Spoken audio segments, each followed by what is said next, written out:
The late afternoon sun cast long shadows across the quiet street. Margaret stood motionless on the cracked sidewalk, her gaze fixed on the house before her.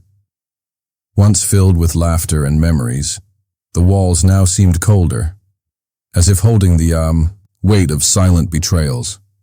The chipped paint and closed curtains whispered stories she wasn't ready to tell. Her hands clenched the edge of her worn coat, knuckles pale but steady.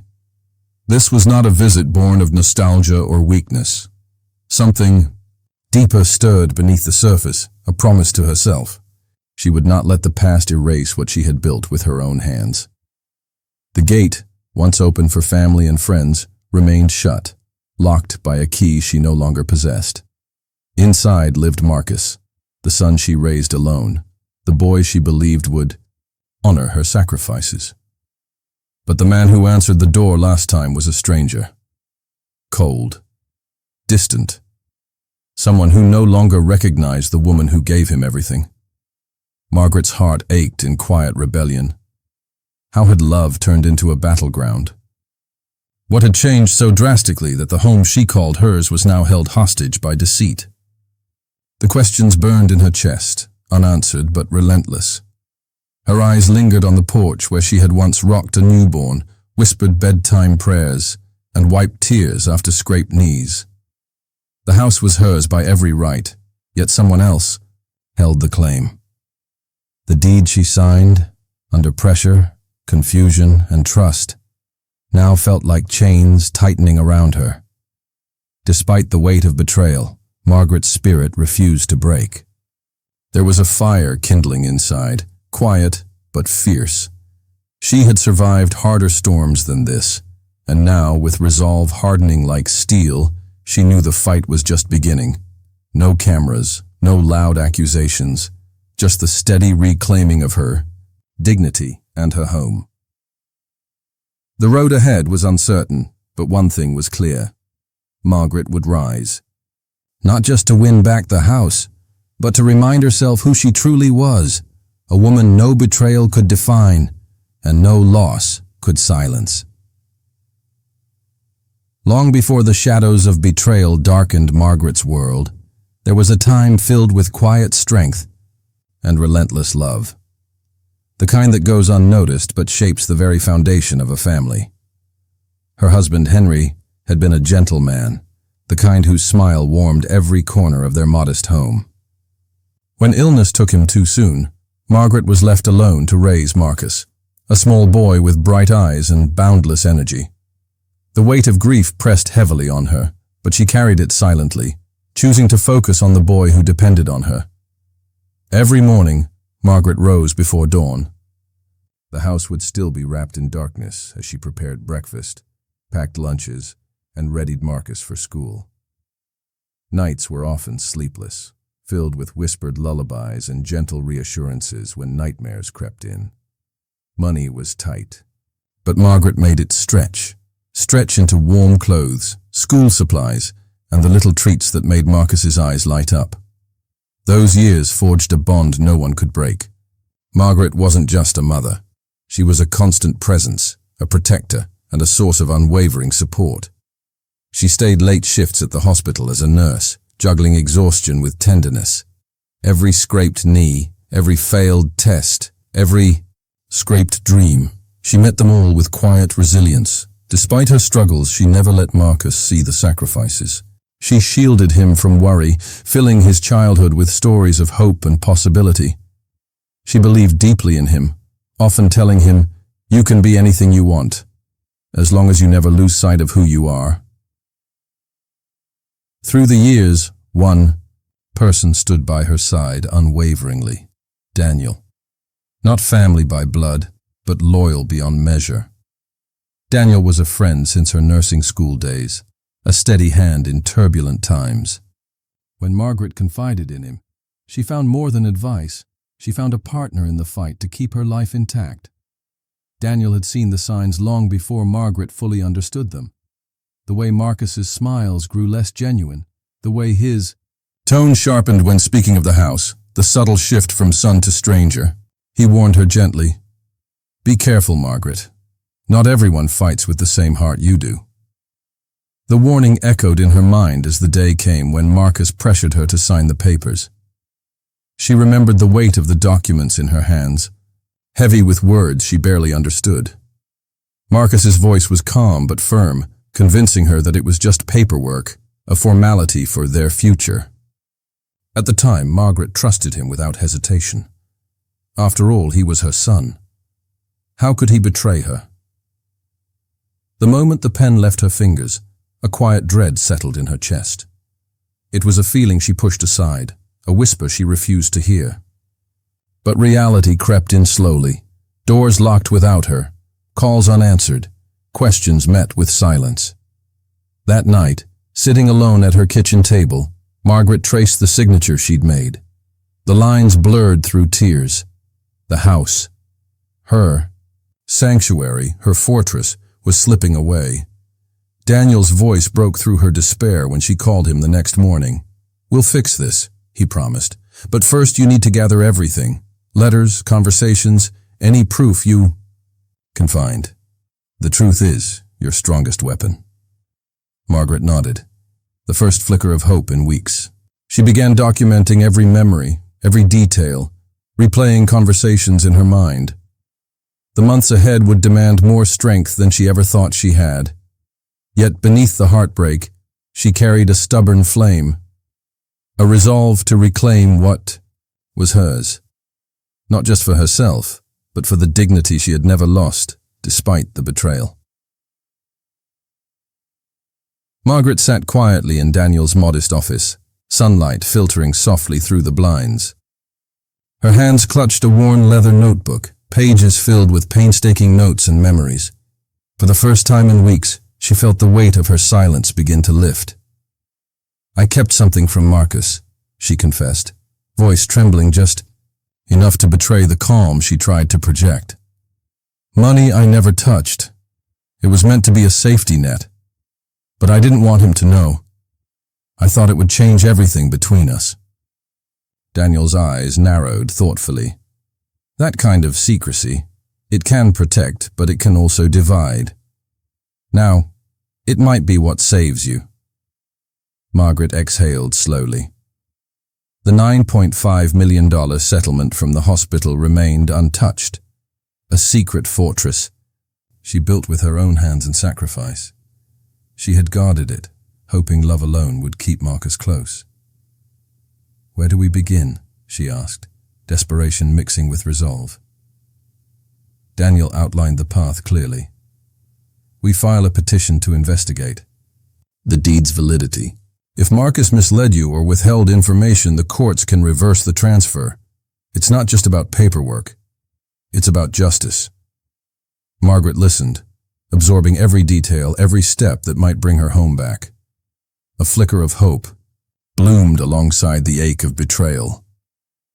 Before legal battles could start, there was something else she needed to face. The house, the place of countless memories, was hers, and yet not hers anymore. She hadn't set foot inside since that day she signed away the deed. One late afternoon, with the sky heavy with approaching dusk, Margaret drove up to the familiar driveway.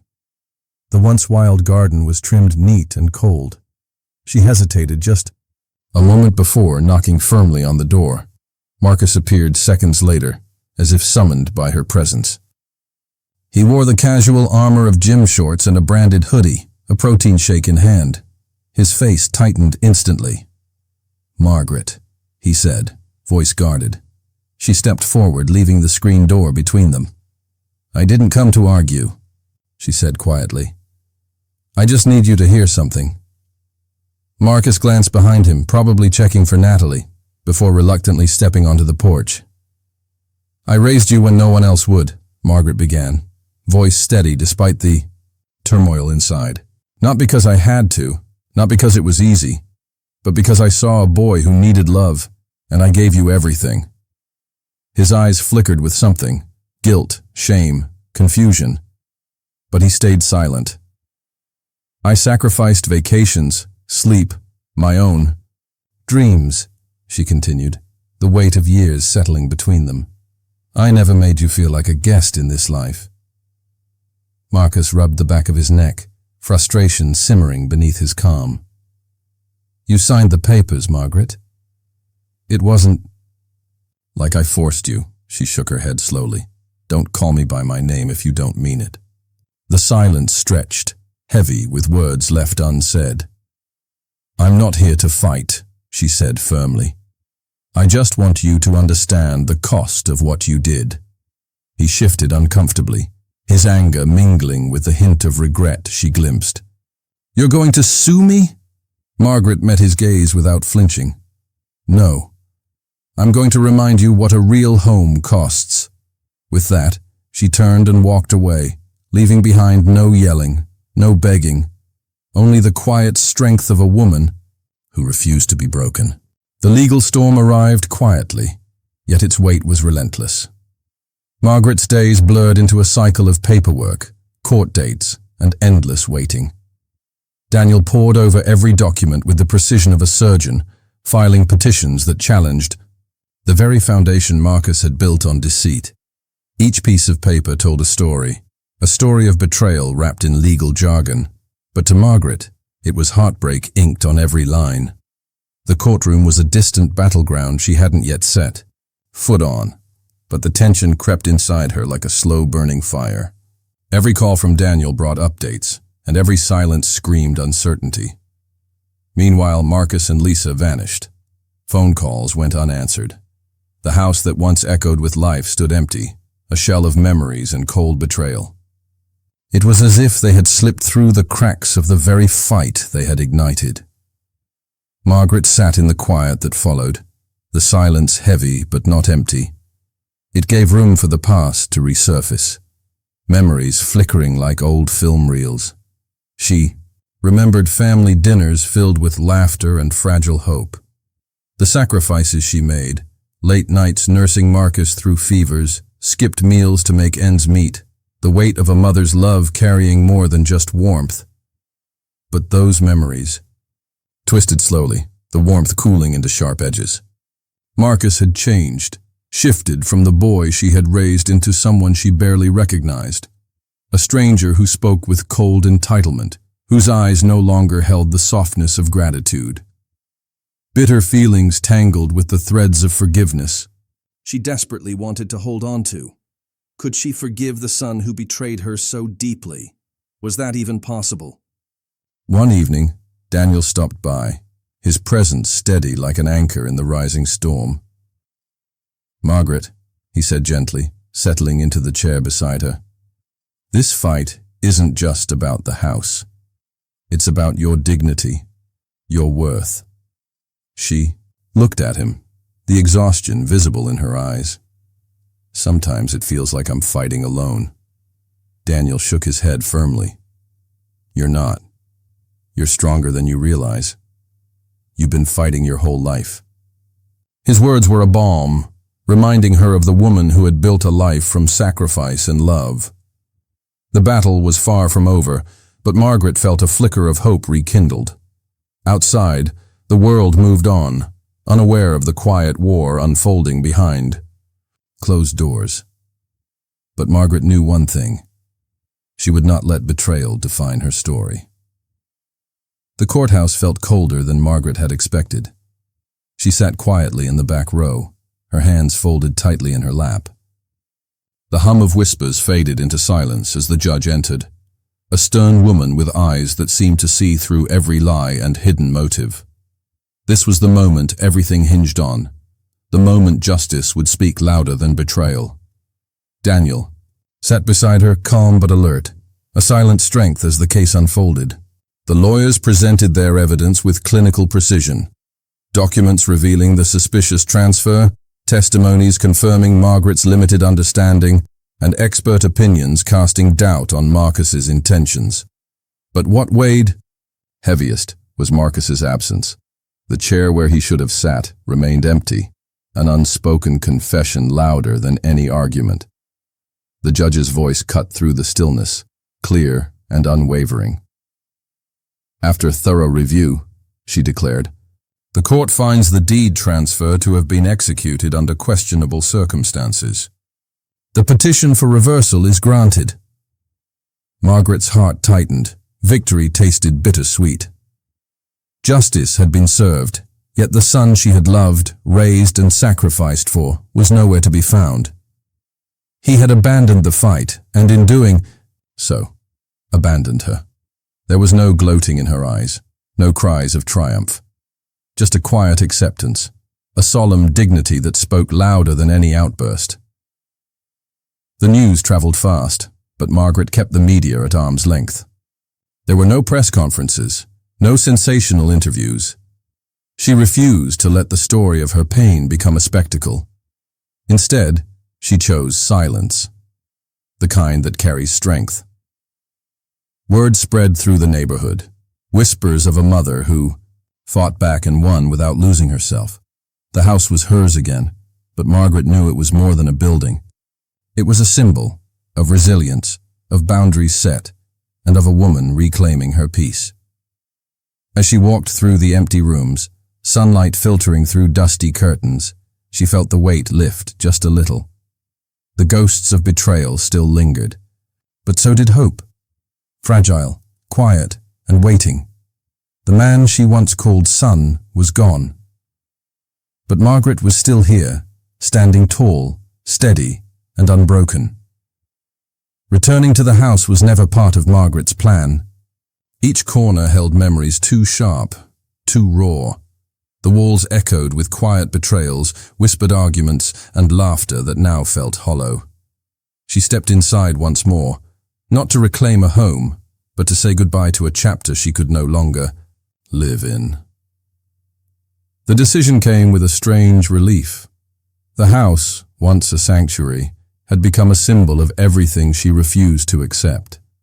Instead of clinging to that past, Margaret chose a new path, one built on hope, compassion, and quiet strength.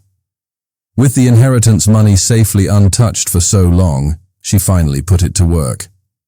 Margaret bought 3 modest homes scattered across Pascagoula, Mississippi. Nothing grand, nothing flashy, just places that could hold warmth, security, and second chances. She named the project after her late husband, Len, a man who had lived with kindness and quiet dignity, a man who would have stood with her now, proud and steady. The houses became safe havens for women pushed aside by life and family, those displaced, forgotten, or simply worn down by age and hardship. Ruth was the first to arrive. 72 years old, her hands rough from years of work, and her eyes tired from loneliness. Margaret welcomed her with open arms and Sunday dinners filled with laughter and stories. Ruth didn't ask for pity. She wanted a home and respect, both of which Margaret gave without hesitation. Grace came next. Displaced by family disputes, her spirit fragile but not broken, Grace found a place to heal in Margaret's care. Together, they shared quiet mornings on the porch, swapping stories of losses and triumphs, learning to trust again. These women weren't just tenants. They were family. Margaret cooked meals, organized game nights, and sat with them in silence when words failed. The houses buzzed with a new kind of life, one built on empathy and resilience. In helping others, Margaret found her own healing. The scars left by Marcus's betrayal began to soften, replaced by the steady pulse of purpose and connection. Her fight was no longer about reclaiming what was stolen, but about building something stronger, a community where dignity was never lost and love was freely given. Margaret's transformation wasn't loud or dramatic. It was a quiet revolution, one that whispered of strength beneath every gentle smile and steady hand. The past would always be there, but it no longer defined her. She had built a new kind of home, one without walls, without locks, but filled with courage, kindness, and a fierce refusal to be broken. A year had passed since Margaret turned the key on her old life. Now, she sat quietly on the porch of Len's place, wrapped in a soft blanket as the evening sky painted itself with shades of orange and gold. The air was filled with the gentle hum of cicadas, the kind of peaceful silence that only comes when A storm has finally passed. Her neighbors, Ruth, Grace, and others, were tucked inside their rooms, safe and cared for. This small community was a world apart from the loneliness and betrayal she once knew. Then, a letter arrived. No return address. Just her name penned carefully on the front in a handwriting she hadn't seen in nearly a year. Margaret unfolded the paper with steady hands. The words inside were simple, honest. Marcus wrote that he had made mistakes, painful ones, and that he didn't expect forgiveness. He asked only that she know he saw now what he had lost, and how deeply he had hurt her. There was no plea, no excuse, just a quiet admission from a man finally facing his truth. Margaret read the letter twice before placing it carefully inside the back cover of her Bible. She did not write back. Forgiveness, she knew, was never about freeing him. It was about freeing herself. Her journey had taught her this: love and loyalty do not guarantee the outcomes we hope for. People change or choose differently, and sometimes that is not our burden to bear. What mattered most was the courage to stand tall, to reclaim her worth, and to build a life rooted not in walls or possessions, but in peace and purpose. Margaret leaned back in her chair, breathing deeply. A home was not just a place. It was the strength to rise after betrayal, the grace to heal without bitterness, and the will to create something new from the ashes. In the quiet of that evening, surrounded by the life she had built, Margaret smiled. She was no longer defined by what she had lost. She was defined by what she had built, and that was a legacy no one could take away.